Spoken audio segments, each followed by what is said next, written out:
On average, 17 times a day, someone in a car is involved in a hit and run in Denver. That comes straight from data compiled in a joint investigation between 9 Wants to Know and iNews at Rocky Mountain PBS. The numbers also tell us the 4 spots that have seen the most hit and runs here: I-25 and 6th, I-70 in Quebec, I-25 in Alameda, and I-25 and 20th Street. The deeper 9 News investigative reporter Chris Vanderveen went into the study. The more he found, the human toll is considerably more disturbing than any number or address.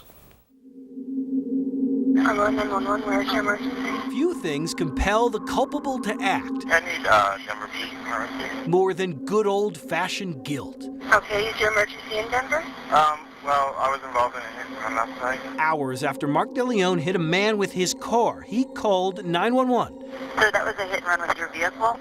Right. and turned himself in. Just stay on the phone with me here for a moment, okay? Guilt. Take a deep breath. For every person it compels to act, there are countless others who feel compelled to control it. You need some water? What else could explain the fact that recently someone hit 14-year-old Isaiah McKenzie while he was walking to school, I'm just happy to see him breathing. leaving his brother a witness to explain why doctors had to wire Isaiah's jaw shut. It stopped, but it kept going. Like, it didn't roll down his windows or anything. It stopped and it kept going. Kept going. You don't hit a dog and hit and run, let alone a human being. Between 2011 and 2013, our investigation with iNews found on 1,300 occasions, someone injured someone else and kept going in Lakewood, Denver, and Aurora. 1,300 hit and runs involving injury, or more than one a day. We have to be better than that. One a day. He was headed to Afghanistan. Jesse Pringle's day was August 19th, 2012. So they handed me a pair of socks and an earring that had been in the ear. That's what you got. That's what was left of a life. To this day, his adoptive mother, Priscilla Ingebrigtsen, still feels guilt for a conversation with a friend and a decision she knew in her heart was the correct one. I talked to her and I said, I know the right thing to do.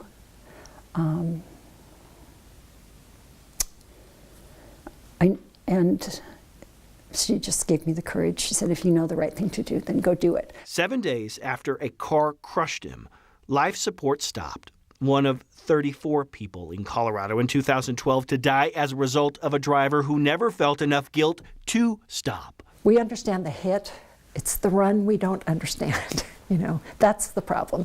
34 deaths in 2012, 18 in 2011, 12 in 2010. Too many, and clearly not enough guilt. What color car were you driving, Mark?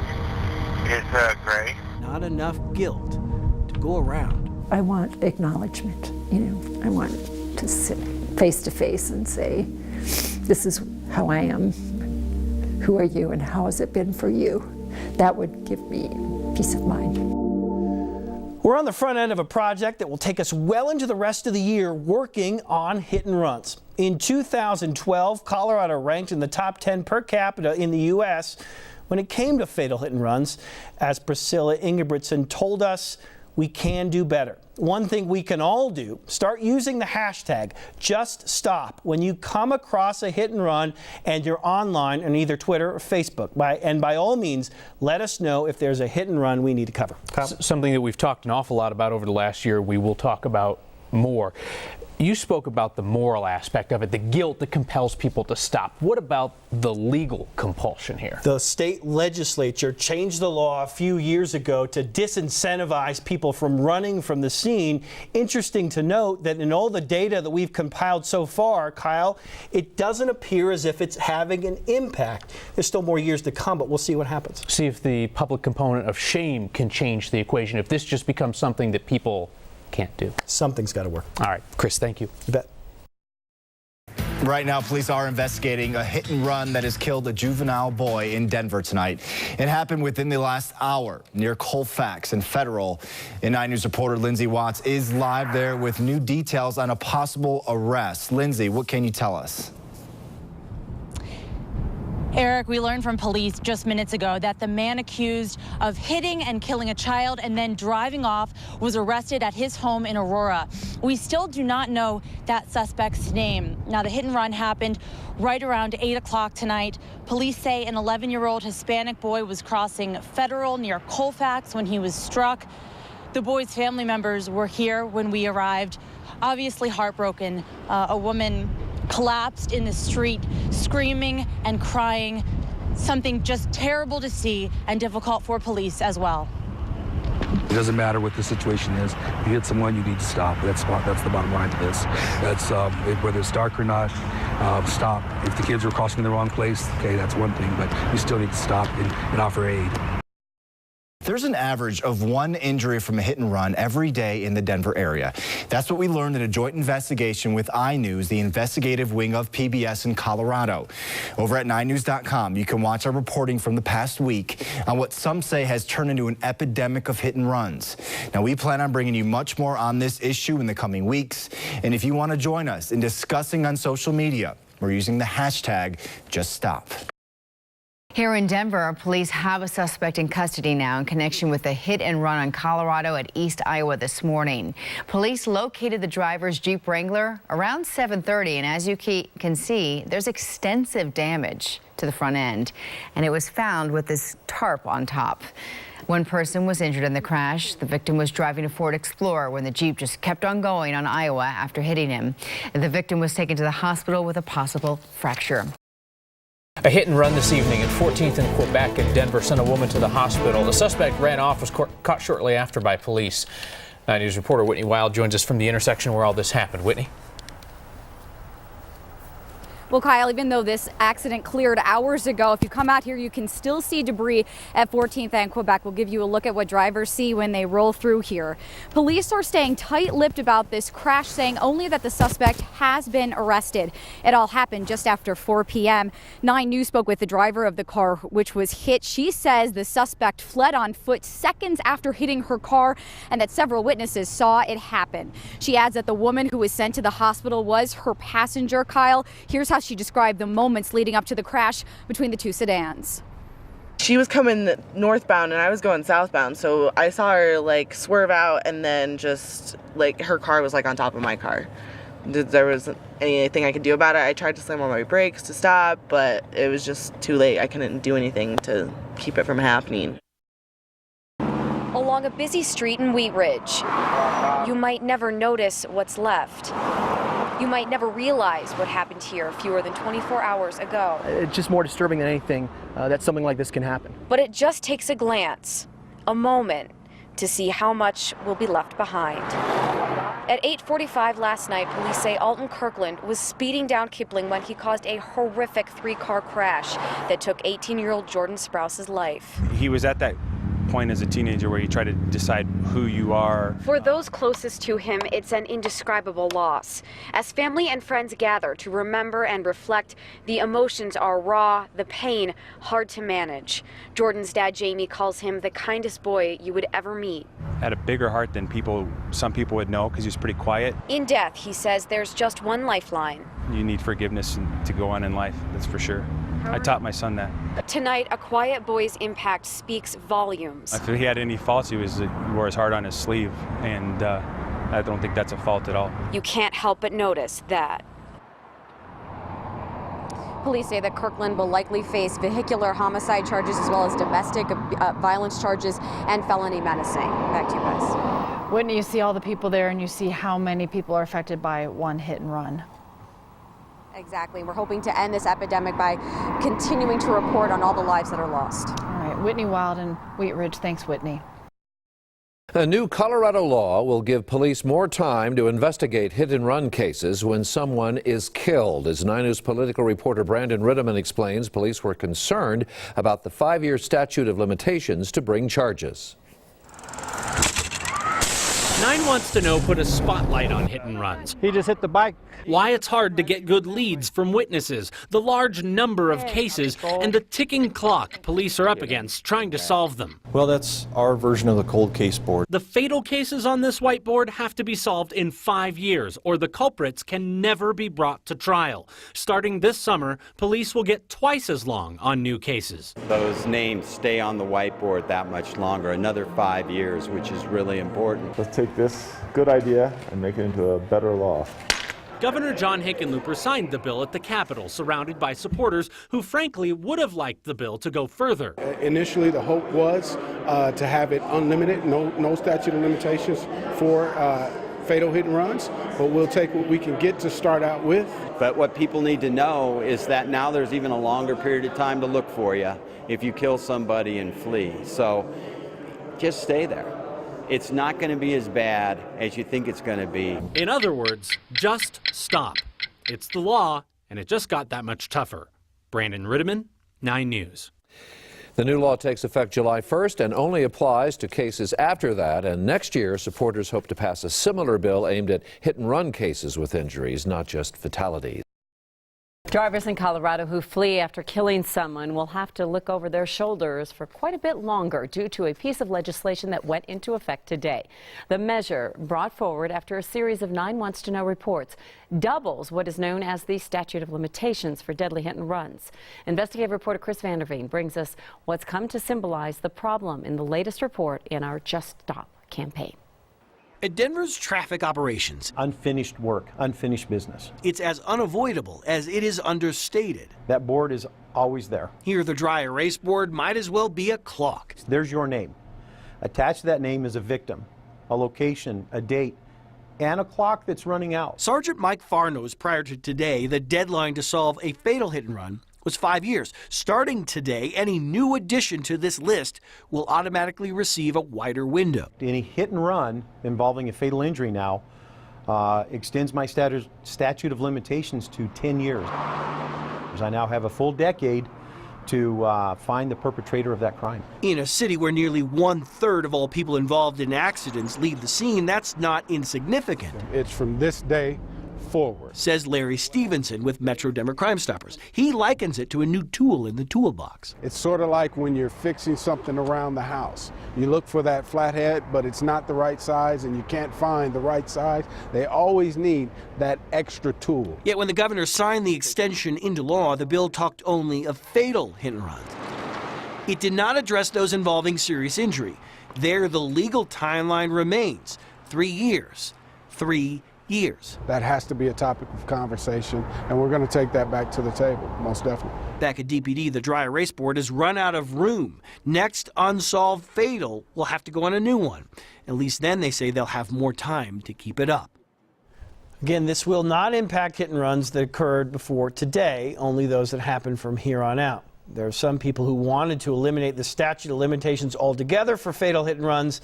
That did not happen. Even still, 10 years puts Colorado near the top of the list when it comes to toughest states for fatal hit and runs. Kim? Which is encouraging, you would hope. I don't know, do investigators feel like that extra time means somebody might come forward, or they realize that the science isn't exactly going to be able to help them, but what they hope for certainly is that somebody will call, somebody will give them a tip, maybe 7, 8 years down the line. They say that is what's critical in solving a lot of these hit and runs. For a year or two, they'll rely on science. After that, they really have to rely on word of mouth. And we think about it. It Yeah, could be exactly. it could be like the girlfriend or Right. the boyfriend that And we've knew seen that. something and We've stayed seen that. silent, and It then does happen, and Yeah. from here on out, instead of it being 5 years, they're going to have 10 years. whoever was the driver in a very high-profile hit-and-run in Denver will almost certainly go unpunished, thanks to, of all things, Colorado law. The surprising revelation came to us during our work with PBS-based iNews on the ramifications of hit and runs in general. 9 Wants to Know investigative reporter Chris Vanderveen has more on a story that has the state's largest police department operating under a constant deadline. Upside down. Innocent victim. They're struck and killed. Long as it's been said, time waits for no one. I just ran. Fatal control. It moves. It advances. Hit him and ran. Failed to stop without any acknowledgement of what it leaves in its wake. His ear was torn off in the accident, and in the emergency room they reattached it, which meant a lot to me. So when I saw him, there weren't obvious signs of trauma. Priscilla Ingebrigtsen's adopted son was a few weeks away from a deployment into Afghanistan when, much like Time, a driver kept going. We know that he stopped for a second and then pretty clearly made a decision to flee, and people saw him flee. One of 34 people in Colorado to die as a result of hit and run in 2012. Well, that's our version of the cold case board. In Denver, Lieutenant Robert Rock needs not a watch to convince him of the passage of time. It's just to remind us that the clock is ticking on a lot of our cases. We try to keep these cases on the forefront of our mind. Unsolved fatals, and each one has what amounts to a shelf life. In Colorado, the statute of limitations on a fatal hit and run is 5 years. Better than a hit and run involving serious injury. There, it's just 3 years. Breaking news. Police are looking for this driver. 3 years. No one needs to tell the Denver Police Department how much time has passed since someone hit a mother as she crossed a street in Denver's Stapleton neighborhood. Victim is in critical condition. We're told the baby did not make it. Whoever hit a pregnant Lori Gorham Sherlock, whoever caused her to lose her son, did so 3 years and 2 months ago. It is over. Is that frustrating? Very much so. We might be able to do something, but the chances are very little. Unfortunately, the statute of limitations has run out on that case. And when you talk about running down a human being, it's just incredible that people would leave after doing that. Denver Detective Trist Turney feels the pressure of that board. Oh, absolutely. Every day. My name's up there a couple times. One case involves a man by the name of Ramon Diaz-Lozano, killed when he tried to cross Federal near Kentucky. I'm not done. No. I need somebody who can say, so-and-so was driving that car because they told me, or I was with them. I need somebody to come forward. Thankfully, she says she has some more time to find who's responsible. Be accountable. But here they also know eventually time catches up to all of us. And do the right thing. If only the law could do the same. My biggest fear at night is when I go home at the end of the day is that our time limit's going to expire and we're never going to get our bite at the apple again. Chris Vanderveen, 9 News. Chris will continue his work on hit and runs throughout the year. And one thing that you can do if you want to help is start using the hashtag #JustSTOP on social media. We're going to use it as we cover hit and runs, and we're hoping you will too when you spread the word online. We'll be right back.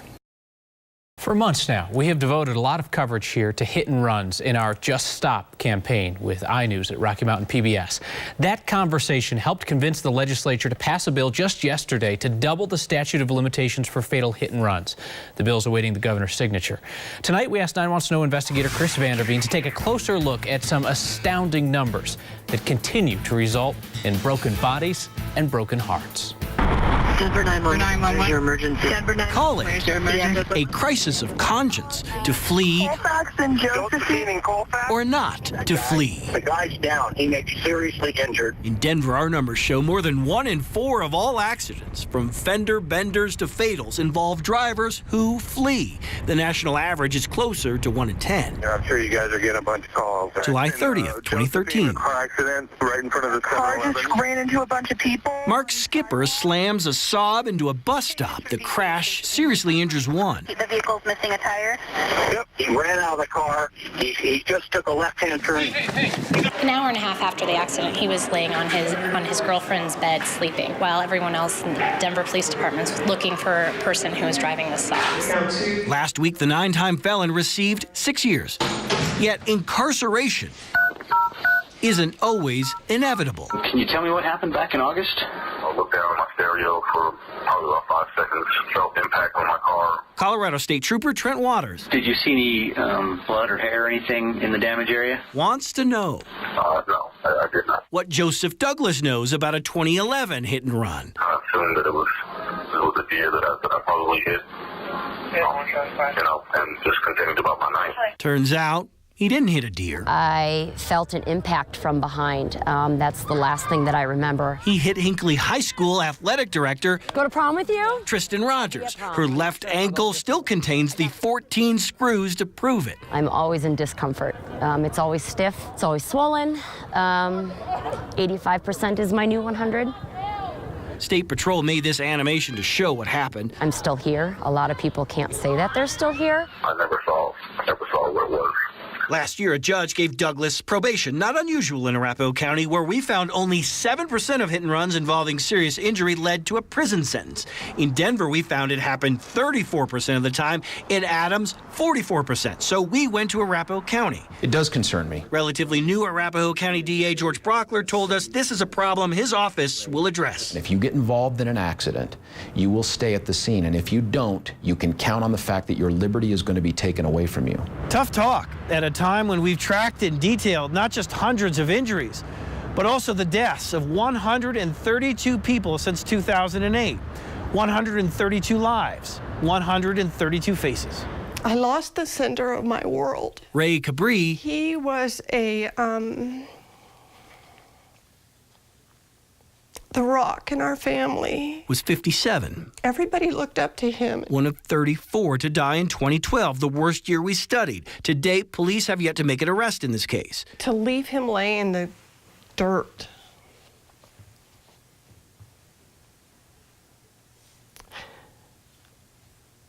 To me is a life sentence that he should have to pay.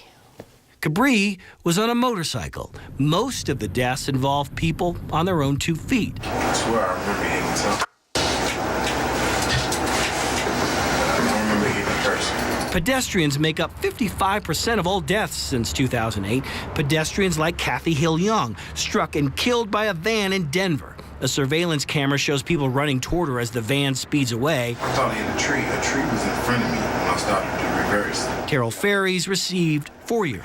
Denver 911. Denver 911. And while 2013 saw a dip in numbers, 2014 is once again seeing a spike.